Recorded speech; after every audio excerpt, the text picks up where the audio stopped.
সংঘাত করবে, মারামারি হানাহানি করবে, আমি এটাকে ন্যাচারাল ট্রেড মানুষের, সেটা বিশ্বাস করি, বাস্তবতা দেখো। তো তাহলে আজকে আমরা যে ট্রেনিং করছি, কি জন্য ট্রেনিং করছি? আমরা তো ট্রেনিংটা করছি, বলা হয়েছে কি পলিটিক্যাল ট্রেনিং।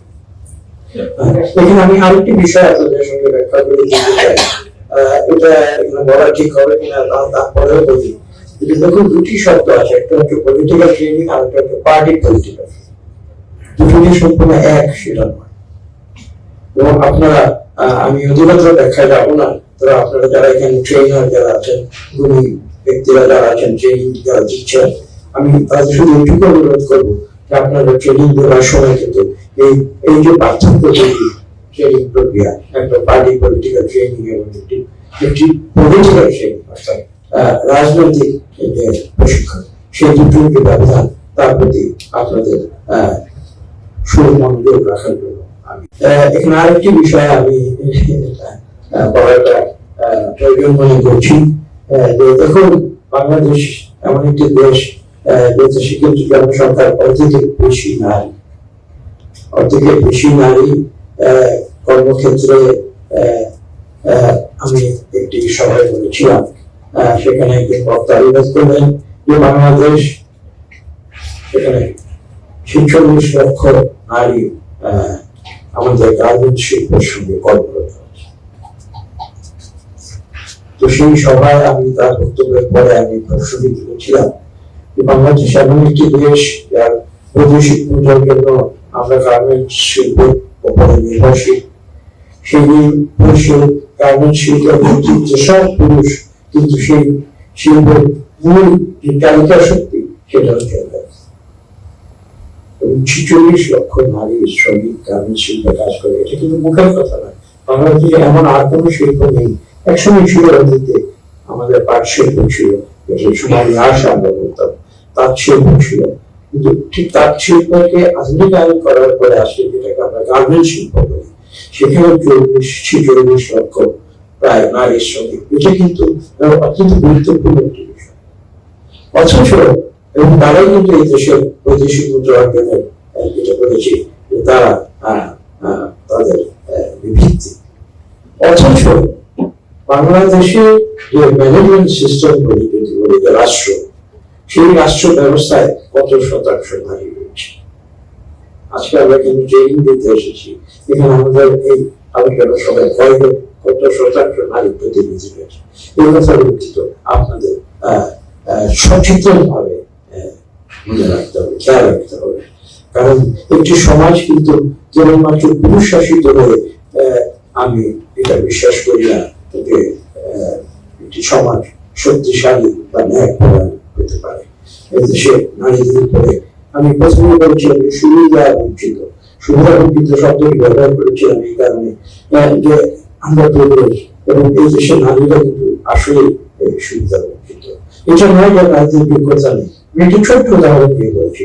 আমাদের দেশে নারীরা তাদের যে ঘরের ভেতরে তারা যে কাজগুলো করেন, আমি খোলাখুলি বলি আমার একটি ব্যক্তিগত বিষয়গুলি, আশা করি কিছু মনে করবেন না। আমাদের এক কন্যা আমাদের 3টি কন্যা, তারা অর্থনীতি বিষয়ে পড়াশোনা করেছে এবং সবচেয়ে বড় যে সে অক্সফোর্ড বিশ্ববিদ্যালয়ে অর্থনীতি এবং অর্থনীতি নিয়ে কাজ করছে। আমি কয়েকদিন আগে তাকে প্রশ্ন করছিলাম যে আমাদের দেশের নারীরা তাদের গৃহের অভ্যন্তরে তারা যে কর্ম সম্পাদন করে সকাল থেকে সন্ধ্যা পর্যন্ত, তার কি সত্যিকার ভাবে ইকোনমিক্যালি কোয়ান্টিফাই করা হয়েছে যে তারা দেশের জিডিপিতে এই হিসাবটি কি করা হয়েছে? অক্সফোর্ডের একজন গবেষক বিশ্বমানের গবেষণা মোটামুটি সে করে থাকে, সে কিন্তু আমাকে সঠিক কোনো উত্তর দিতে পারে। কাজে এই যে ট্রেনিং এর কথা বলছেন, ট্রেনিং এর মূল উদ্দেশ্যটা কি? ট্রেনিং এর মূল উদ্দেশ্য আমি যেটা দেখতে পাই, এই যে আপনাদের সঙ্গে কথা বলছি, আপনারা আবার আপনাদের প্রত্যেকের যারা এলাকায় গিয়ে আপনারা কথা বলবেন, আমি এটা বিশ্বাস করি আলটিমেট যে অবজেক্টিভ সেটা হচ্ছে আমাদের দেশটাকে আমরা যাতে সুন্দরভাবে একটি গণতান্ত্রিক এবং আমি প্রথমে যেটা বলছি যে দেশের মানুষের প্রত্যেকের অধিকার নিশ্চিত আছে, সেই রকম একটি সমাজ এবং রাষ্ট্র ব্যবস্থা গড়ে তুলতে, সেই কারণে কিন্তু আজকে আমরা ট্রেনিং করছি। ট্রেনিং শুধু এটা নয় যে আপনারা এখানে আসলেন, আমাদের কথা শুনলেন, আবার চলে গেলেন, সেখানে শেষ হয়ে গেল, সেটা কিন্তু ট্রেনিং এর উদ্দেশ্য নয়। তো তাহলে আমরা যদি এই সমস্ত বিষয়গুলো বিবেচনায় রাখি, তাহলে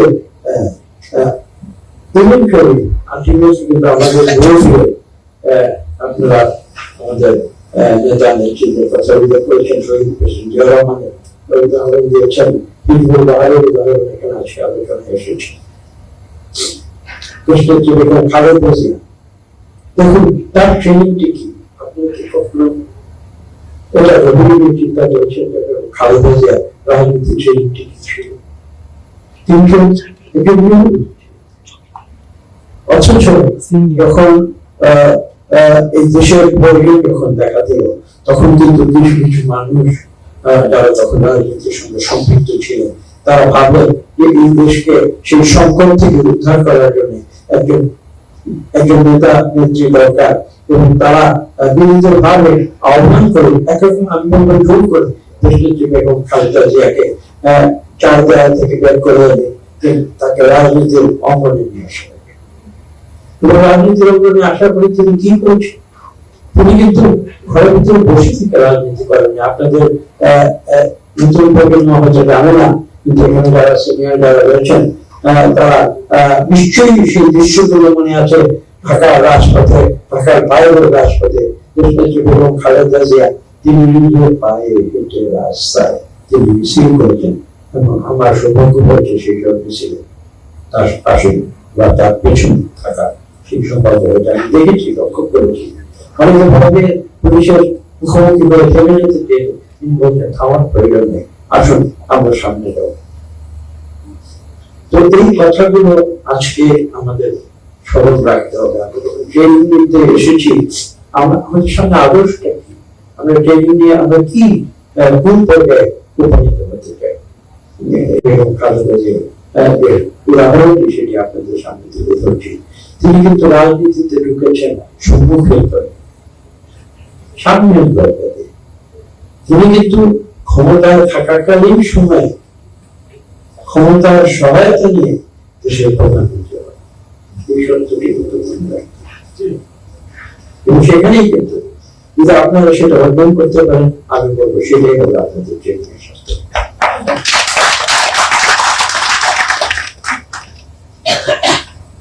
আরো অনেক কথা বলা আছে। আমি এই ধরনের কর্মসূচিতে আমি যেহেতু আমরা সম্পৃক্ত, রাজনীতির বাইরেও সম্পৃক্ত, এই কাজগুলো আমরা করে থাকি। আমরা দিনের পর দিন আমরা এই এক্সারসাইজ আমরা করেছি। আমাদের একটি প্রতিষ্ঠানও আছে যেখানে আমরা এই কাজগুলো করে থাকি। দেখুন নেতৃত্ব, লিডারশিপ, আপনাদের তো একটা উদ্দেশ্য যে লিডারশিপ, লিডার তৈরি করা। এই সম্বন্ধে চমৎকার বক্তব্য রেখেছেন। তবে সামনের বক্তব্য আমি বিশ্বাস করি আপনারা তার সঠিক যে ইঙ্গিত, সেই সঠিক ইঙ্গিতটা আপনারা অনুধাবন করবেন। সালাম কিন্তু অত্যন্ত আমি বলবো যে একটি টেক্সটফুল ভাষায় কিন্তু আপনাদের এবং সেখান থেকে মূল অর্থ সেটা কিন্তু আপনাদের দিতে হবে। দেখুন আমি খুব সংক্ষেপে সামারির মতো করি। একটা ডিবেট আছে, এটা অস্বীকার করা যায় না। এবং আমি আপনাদের মিটিংয়ের মতো একদিন বলেছিলাম, ঢাকা এই গল্পটি আবার বলতে পারি কারণ আপনারা ছিলেন না। এখানে ঢাকায় একটি বিশ্ববিদ্যালয় ছিল, এখন আমি জানি না এটা কোথায় নিয়ে গেছে, বনানীতে।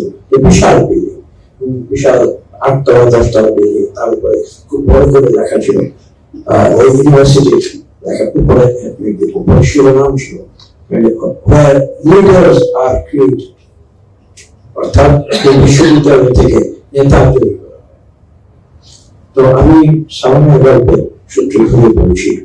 এখন প্রশ্ন মানুষ করেছে, সেখানে রাস্তা দিয়ে যায় মানুষ প্রশ্ন করত, লিডার্স আর ক্রিয়েটেড এখানে আসলে, এখানে পড়ে এই বিশ্ববিদ্যালয় থেকে বের হয়ে লিডার তৈরি হবে, সত্য কথা। তো পাশাপাশি আরেকটি যে বিতর্ক হয়েছে সেটা হচ্ছে কেন ইউনিভার্স বি ক্রিয়েটেড, এটা তারা এই বিষয়ে এটা চূড়ান্ত একটা ডিবেট, এই ডিবেটটা বিভিন্ন জায়গায় বিভিন্ন সময় হয়,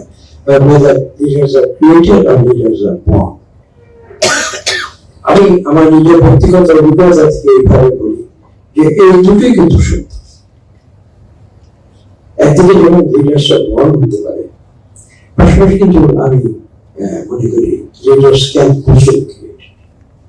আজকে আমরা এখানে সমবেত হয়েছি, আমাদের উদ্দেশ্য কিন্তু এবং সেই লিডারশিপ কোয়ালিটি গুলি আপনাদের মাঝে, এখানে কিন্তু আমরা মোটামুটি পলিটিক্যাল লিডারশিপ করব। তার প্রথম যে গুরুত্বপূর্ণ বিষয়টা মনে করি কমিটমেন্ট টু পিপল, জনগণের প্রতি আমাদের একটা কমিটমেন্ট থাকা, সেটা আমাদের প্রথম রাখতে হবে। আমি যদি সবসময় নিজের জন্য কাজ করি তাহলে কিন্তু এই কথাটা কিন্তু খুব সহজ, কিন্তু বাস্তব জীবনে কিন্তু কঠিন। অত্যন্ত গুরুত্বপূর্ণ বিষয় এটা হচ্ছে জনগণের প্রতি আমার কমিটমেন্ট থাকতে হবে, অর্থাৎ আমার অন্তরে সেই আকাঙ্ক্ষা থাকতে হবে যে আমি মানুষের জন্য মানুষকে সেবা করব, মানুষের জন্য কাজ করব।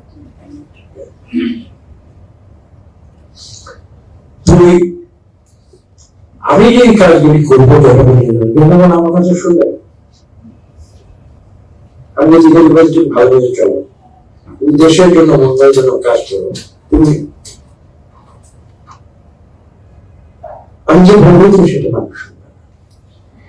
সেটা শুনতে হলে দ্বিতীয় যে বিষয়টি প্রয়োজন যেটা হচ্ছে যে আমার নিজের বিশ্বাস করতে, অর্থাৎ আমার কথা মানুষ যেন আস্থা রাখে। যখন আমার কথা মানুষ আস্থা রাখবে তখন কিন্তু আমি যখন যে কথাগুলো মানুষকে বলবো মানুষ সেটা শুনবে, এবং তখন কিন্তু আমি লিডারশিপ অর্জনের পথে আরেক ধাপ আমি এগিয়ে যেতে পারবো। এবং সেই বিশ্বাসযোগ্যতা আনার জন্য আমি কথা বলছি, আশা করি আপনারা অন্যভাবে নেবেন না, কোনো আমার প্রতি অপরাধ নেবেন না। সেই বিশ্বাসযোগ্যতা আনার জন্য অনেক কিছু গুণাবলী থাকতে পারে। আমি দুটি গুণাবলী চিহ্নিত করেছি, সেটা হচ্ছে অনেস্টি আর ইন্টিগ্রিটি। মানুষটা আমার উপরে আস্থা রাখবে যদি দেখে যে আমি মানুষকে ধোঁকা দিই, মিথ্যা কথা বলি, আমার সত্যতা নেই, আমি নিজের স্বার্থে কাজ করি, তো আমি মানুষের যত গভীর আমি কেন ব্যস্ত হয়েছে, আমি সব ভালো ভালো কথা সব বলেছে, কিন্তু আমাদের নিজের পর্যায়ে তারা যখন দেখেছে যে তাদের নেতারা মুখে যে কথাগুলো বলছে কাজে তার উল্টো করছে, তখন কিন্তু তাদের যে র্যাঙ্কিং পায়, তাদের যে ট্রাস্ট, তাদের নেতাদের যে ট্রাস্ট সেটা যদি চলে না যেত তাহলে কিন্তু আমাদেরকে 2024 সালে দেশ ছেড়ে পালিয়ে যেত। আমরা তো আমি করি, আমরা কি দেশ ছেড়ে পালিয়ে গেছি? আমার জন্য বাড়িতে দেশের যে বিভিন্ন খাদ্যের বিরুদ্ধে যখন 35টি মিথ্যা মামলা দেওয়া হয়েছিল, আমি নিজের অভিজ্ঞতার কথা বলি। আমি একদিন আমাদের সাইকোলজি সভায় যে আপনি কেন আপনি কষ্ট করে আপনাকে সমন্বয় করে আপনি কেন করে আগে কিন্তু মিথ্যা মামলা। আমি খোলাখুলি বলছি, অসুবিধা নেই, কারণ সঠিক সত্য কথা আমি বিশ্বাস করি। যদি আপনি আগামীকাল থেকে এখন বলে যাবেন না, এবং বাংলাদেশে 1 লক্ষের উপরে মামলা দেওয়া হয়েছে, মিথ্যা মামলা দেওয়া হয়েছে প্রায় 60 লক্ষ, তখন প্রায় 40 লক্ষ। আপনি বলে যাবেন না, এবং আসুন আমরা একটি সিদ্ধান্ত দিই, আমাদের নেতা কর্মীরা আহ্বান করবেন, তারা কেউ বলে যাবে মিথ্যা মামলাটা। দেখুন এমন নীতিবান এবং তাদের আকস্মিক নেতৃত্ব বলে তিনি বলছেন যে তখন আমাকে বললেন বুঝালেন যে আমি এটা করতে পারি, কিন্তু আমি কিছু একটা সরকার আছে দেশে, একটা বিচার ব্যবস্থা আছে, এখানে বিচারক অ্যাডভোকেট আছে, সুপ্রিম কোর্টে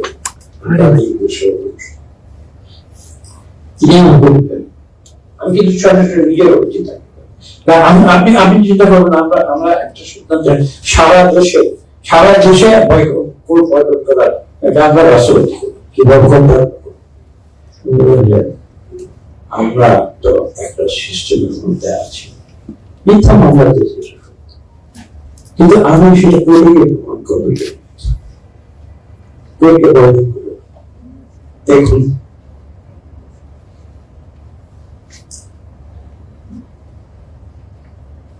একজন মানুষ নীতিগত ভাবে কত উপরে অবস্থান করবে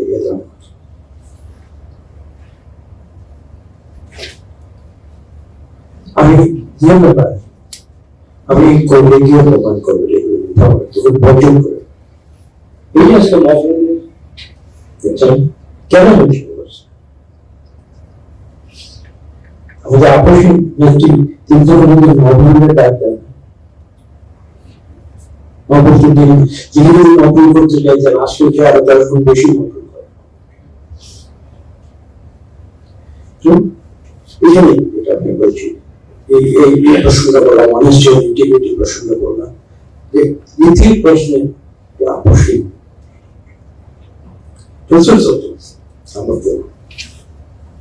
সেটা হচ্ছে যে মানুষের একটা ব্যক্তিগত আচরণ পদ্ধতি, মানুষের সঙ্গে চলাফেরা এগুলো থাকে, এখানে যে চতুর্থ নেতা হওয়ার জন্য যে চতুর্থ গুণটি লাগবে এটা হচ্ছে অ্যাকসেপ্টেবিলিটি বাই দ্য পিপল, সাধারণ মানুষের সঙ্গে ইন্টারাকশন করা। আমি শুধু গাড়িগুলি জনদের সঙ্গে ঢাকা শহরে বা ধনী ব্যক্তিদের সঙ্গে চলাফেরা করলাম, ইন্টারকন্টিনেন্টাল হোটেলে গিয়ে ডিনার খেলাম, এটা হ্যাঁ ঠিক আছে হতে পারে, কিন্তু এইভাবে কিন্তু একটা মানুষের যে সার্বজনীন যে গ্রহণযোগ্যতা সেটা সৃষ্টি হয় না। সেটা ছাড়া যে নেতৃত্ব, সেই নেতৃত্ব কিন্তু আমি বলবো সেই নেতৃত্ব তৈরি করা যায়, তৈরি করা যেতে পারে, কিন্তু সেই নেতৃত্ব থাকে। আমি এই প্রসঙ্গে যারা আসলে আমেরিকা থাকেন, আমেরিকা থাকেন, এখানে আপনারা অনেকে বিদেশে গিয়েছেন, বিদেশের একটি চলচ্চিত্র ছিল অস্কার পাওয়া চলচ্চিত্র নাম করা ওই চলচ্চিত্রটির নাম ছিল